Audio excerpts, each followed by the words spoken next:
नमस्कार दोस्तों, मैं अपने सर में एक बार फिर से स्वागत करता हूं आपका अपने इस YouTube चैनल पर जिसका नाम है एग्रीकल्चर गुरुदेव। तो दोस्तों आज हम क्या करने वाले हैं? आज हम करने वाले हैं एनिमल हस्बेंड्री का चैप्टर नंबर 8 जिसका नाम है पिग फार्मिंग, या इसको ही हम पिगरी या सूकर पालन के नाम से जानते हैं। इसको हिंदी में कहते हैं सूकर पालन। ठीक है बेटा, सूकर पालन। क्या पढ़ने वाले हैं बेटा हम लोग? आज हम पढ़ने वाले हैं पिग फार्मिंग या सूकर पालन। पिगरी या पिग फार्मिंग की बात करें बेटा तो सिंपल सी बात है, सुअरों को पालने की टेक्निक या मैनेजमेंट के बारे में स्टडी करना बेटा क्या कहलाता है? पिग फार्मिंग या बेटा सूकर पालन के नाम से जाना जाता है। ठीक है बच्चों, तो चलिएगा देखते हैं हम इसमें। सबसे पहले बेटा जो हमारा पॉइंट आने वाला है वो आएगा सूकर पालन किसे कहते हैं। सूकर पालन का महत्व अथवा लाभ लिखिए। बेटा पहला क्वेश्चन आपसे यहाँ पूछा गया है व्हाट इज पिग फार्मिंग, या बेटा हो सकता है पिग फार्मिंग की जगह पिगरी भी लिखा हुआ आपका आ जाए। तो व्हाट इज पिग फार्मिंग या what is piggery, and write the importance or benefits of pig farming या pig rearing। सुअर को पालने के क्या इंपोर्टेंस या क्या लाभ हैं। देखेंगे बेटा, सुअरों को व्यवसाय हेतु ध्यान रखेंगे बेटा, बिजनेस पर्पस से पालना, व्यवसाय हेतु पालने और पोषने को सूकर पालन कहते हैं। इसका उद्देश्य रोजगार प्रदान करना एवं मांस उत्पादन को बढ़ावा देना या मांस उत्पादन बढ़ाना है। सिंपल सा कह रहे हैं बेटा कि अगर हम सुअरों को आर्थिक उद्देश्य की पूर्ति के लिए या पैसा कमाने के लिए अगर हम सुअरों को पालते हैं तो उसे बेटा हम सुअर पालन या शूकर पालन के नाम से जानते हैं। इसका क्या ऑब्जेक्ट है बेटा? तो पहला ऑब्जेक्ट ये है कि इससे लोगों को रोजगार मिलेगा और दूसरा ऑब्जेक्ट है इससे मांस उत्पादन भी बढ़ जाएगा। सेम बेटा अगर आप इंग्लिश में बात करेंगे तो रियरिंग ऑफ पिग्स या पिग फार्मिंग फॉर बिजनेस, क्या लिखा बेटा? Rearing of pigs for business is called pig farming बेटा। It is object to provide employment and increasing meat production. क्या करना है? एम्प्लॉयमेंट को प्रोवाइड करना और मीट प्रोडक्शन को बढ़ाना इसका ऑब्जेक्ट है। आगे बात करते बेटा इसकी इंपोर्टेंस के बारे में या इसके महत्व क्या है। तो 4 इंपोर्टेंस बेटा यहाँ पर आपके दिए गए हैं। पहला इंपोर्टेंस बेटा वही है, सुअर पालन से या सूकर पालन से लोगों को रोजगार मिल जाता है। ये बेटा एम्प्लॉयमेंट का एक साधन है। सूकर पालन बेटा क्या करता है? पिग फार्मिंग लोगों को क्या प्रोवाइड करवाता है? एम्प्लॉयमेंट प्रोवाइड करवाता है। नेक्स्ट देखेंगे बेटा दूसरा पॉइंट, सूकर आहार से पौष्टिक आहार प्रदान होता है। कहने का मतलब बच्चों ये है कि सूकर आहार से या बात करें बेटा सुअर से हमें जो मीट प्रोडक्शन होता है वो न्यूट्रिशनल फूड है, यानी कि उसमें पर्याप्त मात्रा में पोषक तत्व या पोषक आहार हमें मिल जाता है। तीसरे पॉइंट में बेटा जाएंगे तो आप देखेंगे सूकर पालन से अच्छी खाद्य प्राप्त होती है। बेटा सुअर पालने से यह बेटा हम कहें कि अगर पिग रियरिंग करते हैं हम लोग तो उससे बेटा हमें गुड क्वालिटी की मैन्योर बेटा यहाँ पर हमें ऑब्टेन होती है। अच्छी किस्म की खाद बेटा जहाँ पर सूकर का बाड़ा होता है, सुअरों को जहाँ रखा जाता है वहाँ सुअरों से प्राप्त अपशिष्ट से एक अच्छी क्वालिटी का, एक अच्छी बेटर क्वालिटी का बेटा हमें क्या होता है? खाद प्राप्त हो जाता है।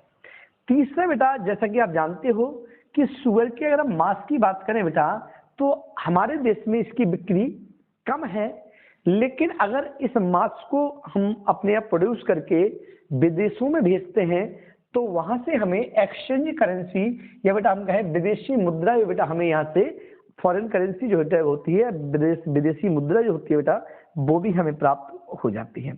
तो ये बेटा क्या थे? सूकर पालन के इंपोर्टेंस थे। अगर इस क्वेश्चन चैप्टर से मान लो 2 नंबर का क्वेश्चन पूछा जाता है तो आपसे यही पूछा जाएगा कि सूकर पालन किसे कहते हैं, इसके ऑब्जेक्ट या उद्देश्य क्या है।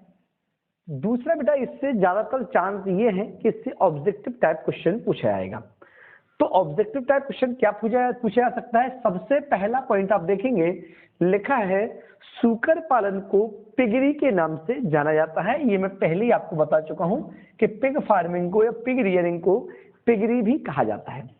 दूसरा बेटा आप पॉइंट देखेंगे, सुअर का मांस पॉर्क कहलाता है। बेटा याद रखेंगे, सुअर का जो मांस होता है उसको पॉर्क बोला जाता है। और कभी आपसे पूछ लें सॉल्ट मीट, नमकीन मांस बेटा, तो नमकीन मांस जो है बेटा बेकॉन कहलाता है। इसको आप याद रखेंगे। आगे देखिएगा, बृहद सफेद यॉर्कशायर, मतलब बेटा नाम है लार्ज व्हाइट यॉर्कशायर।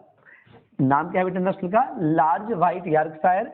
हिंदी कहेंगे बृहद सफेद यॉर्कशायर, मध्य सफेद यॉर्कशायर यानी कि मिडल व्हाइट यॉर्कशायर, लैंड्रेश, टेम्बर्ग, ड्यूरॉक आदि शूकर की नस्ल है। बेटा ये सुअर की नस्लों के बारे में बेटा दिया गया है। लैंड्रेस, टेम्बर्ग, है ना, डार्कोक, ये बेटा क्या है? सुअरों की नस्लें हैं, सुअर की ब्रीड्स हैं। क्लियर है बेटा? ब्रीड्स ऑफ पिग है बेटा ये। आगे देखो बच्चे, अच्छा बेटा ये वही पॉइंट आ गया, सुअर के नमकीन मांस को बेकन कहा जाता है। ये मैं आपको बता चुका हूं कि salted meat of pig is known as bacon. आगे देखेंगे बेटा लैंड्रेस एवं, बेटा ये लिखा है लैंड्रेस एवं, यहाँ पे एंड होगा, लैंड्रेस एंड टेम्बर्ग नमकीन मांस के लिए प्रसिद्ध नस्लें हैं बेटा। ये बेटा लैंड्रेस और टेम्बर्ग ये ऐसी नस्लें हैं जिनसे हमें सॉल्टेड मीट या नमकीन मांस प्राप्त होता है। इस बात को बेटा आप याद रखेंगे। आगे चलेंगे बेटा, तो आगे आप देखेंगे सूकर के बसा रहित मांस को कोलिन मांस कहा जाता है। ध्यान रखेंगे बेटा, सुअर के मांस में फैट अधिक मात्रा में पाई जाती है, लेकिन अगर मैं ऐसा मान के चलूं कि कोई मान के बेटा कई कुछ ऐसे मीट होते हैं जिसमें सुअर के मीट फैट नहीं पाई जाती, फैट फ्री होते हैं, ऐसे मीट को बेटा कोलिन मीट के नाम से जाना जाता है। आगे देखेंगे बेटा middle white Yorkshire, Duroc are famous breeds of lean meat. बेटा ध्यान रखेंगे, लीन मीट के लिए जो फेमस ब्रीड हैं उनके नाम क्या है बेटा? मध्य सफेद यॉर्कशायर और ड्यूरॉक, ये लीन मीट के लिए प्रसिद्ध सुअर की नस्लें हैं। क्लियर है बच्चे? आगे देखेंगे बेटा ड्यूरॉक, जर्सी, बर्कशायर, हैम्पशायर चर्बी वाली सुअर की नस्लें हैं। कहने का मतलब बेटा ये है ड्यूरॉक जर्सी, बर्कशायर या हैम्पशायर ऐसी नस्लें हैं जिनसे चर्बी या वसा प्राप्त की जाती है। क्लियर है बच्चों? आगे देखेंगे सूकर ज्वर, इसको बेटा स्वाइन फ्लू के नाम से भी जानते हैं, एंड सूकर इन्फ्लुएंजा यानी कि swine influenza are disease caused by virus in pig. बेटा ध्यान रखेंगे, वो ये कह रहे हैं कि सूकर ज्वर और सूकर इन्फ्लुएंजा सुअर में लगने वाली जो बीमारी है वो वायरस के द्वारा ट्रांसमिट होती है। आपने बेटा इस बीमारी के बारे में बहुत सुना होगा, स्वाइन फ्लू। ये बेटा इंसानों में भी लग जाती है, पशुओं से, और ऐसी बीमारियां जो इंसान से सॉरी बेटा जो पशुओं से इंसान में लगती हैं उनको जूनोटिक डिसीज कहते हैं। कौन सी डिसीज कहते हैं बेटा? Zoonotic disease. तो ध्यान रखेंगे बेटा, जो सूकर ज्वर है, ये जो स्वाइन फ्लू है, वो एक जूनोटिक डिसीज है। जूनोटिक डिसीज कैसी डिसीज होती हैं? ऐसी बीमारियां जो जानवर से मनुष्य में लगती हैं उन्हें जूनोटिक डिसीज कहते हैं। तो जो हमारी स्वाइन फ्लू है बेटा या स्वाइन फीवर है वो एक जूनोटिक डिसीज है। क्लियर है बेटा?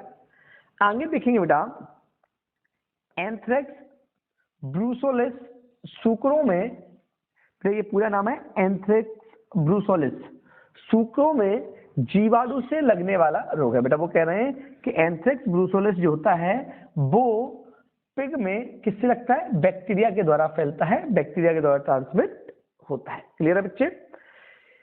अच्छे से बेटा इनको समझते चले, कहीं कोई डाउट आता है तो मुझे कमेंट बॉक्स में जरूर बताएं। साथ ही साथ बेटा अगर आपको वीडियो अच्छे लग रहे हैं, क्लास अच्छी लग रही है, तो वो भी आप हमें कमेंट करके बताया करें कि सर आपकी क्लास अच्छी लग रही है क्या सुधार बेटा हम लोग कर सकते हैं, ये भी आपको बताना है। ठीक है बच्चे, आगे देखिए बेटा, leptospirosis is a zoonotic disease. बेटा अभी मैंने बताया था जूनोटिक डिसीज क्या होती है, तो ऐसी बीमारी जो मनुष्यों में फैलती है, जो सूकरों से किसमें फैलती है, मनुष्यों में फैलती है। यानी कि बेटा कोई भी ऐसी बीमारी जो जानवर के द्वारा मनुष्य में फैले उसको जूनोटिक डिसीज कहते हैं। तो बेटा ये कह रहे हैं कि लेप्टोस्पायरोसिस एक ऐसी बीमारी है जो जूनोटिक है। इसके पहले बेटा मैं एक और आपको बता चुका हूं जिसका नाम था स्वाइन फ्लू। आगे देखेंगे, सूकरों का गर्भकाल 114 दिन का होता है, मतलब सुअर बेटा 114 दिन में बच्चे देते हैं। गर्भित होने के 114 दिन बाद ये क्या करते हैं बेटा, बच्चे देते हैं। नेक्स्ट देखें बेटा, सुअर या स्वान, सुअर को ही कहते हैं, में बच्चे देने की क्रिया फैरोइंग कहलाती है। फैरोइंग कर देना बेटा, सुअरों में बच्चा देने की क्रिया बेटा क्या कहलाती है, फैरोइंग कहलाती है। ध्यान रखिए, the process of giving birth to pig in swine is known as farrowing. Farrowing बेटा कहा जाता है सुअरों में बच्चे देने की क्रिया। गाय भैंस बेटा काल्विंग कहते हैं, याद रखेंगे। सुकर फैरोइंग 10 से 12 बच्चे देते हैं। बेटा कहने का मतलब बेटा ये है कि एक जो फीमेल होती है वो एक बार में 10 से लेकर 12 किड्स को जन्म देती है। जब उसकी फैरोइंग की क्रिया होती है, बच्चा देने की क्रिया होती है, तो एक बार में लगभग 10 से 12 बच्चों को बेटा जन्म देती है। भारत में सबसे अधिक सूकर उत्तर प्रदेश में पाले जाते हैं। बेटा ध्यान रखेंगे कि सबसे ज्यादा पिग हैं, हाईएस्ट नंबर ऑफ पिग कहाँ पे पाले जाते हैं बेटा, या कहाँ पे पाए जाते हैं, तो बेटा यहाँ पर उत्तर प्रदेश में सबसे ज्यादा मात्रा में सुअर पाए जाते हैं। क्लियर है मेरे बच्चों। आगे देखेंगे बेटा, ये जनरल इन्फॉर्मेशन है बेटा। जनरल इन्फॉर्मेशन क्या, जो एडल्ट होता है सुअर का, जो एडल्ट होता है, नर होता है, जो एडल्ट मेल होता है या प्रॉन नर होता है, उसको बोअर के नाम से जानते हैं। ध्यान रखेंगे बेटा, किसके नाम से जानते हैं, बोअर के नाम से जानते हैं। एडल्ट जो फीमेल होती है मेरे बच्चों, इसको सो कहा जाता है। क्या कहा जाता है बेटा, सौ ऐसे लिखा होगा बेटा, ये थोड़ा गलत लिख दिया है, 100। जो फीमेल होती है उसको 100 कहा जाता है। युवा जो मादा होती है यानी कि यंग फीमेल जो होती है उसे गिल्ट के नाम से जानते हैं। किस नाम से जानते हैं बच्चे, गिल्ट के नाम से। और साथ ही साथ बेटा जो यंग मेल होता है, युवा मेल होता है, इसको बैरोए के नाम से जानते हैं। किसके नाम से जानते हैं, बैरो के नाम से।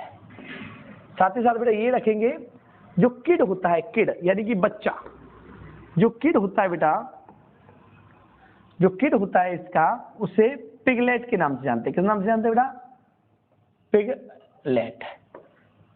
पिगलेट के नाम से जानते हैं। तो ये बेटा बेसिक जानकारी है जो आपको सुअर पालन के बारे में पढ़नी है।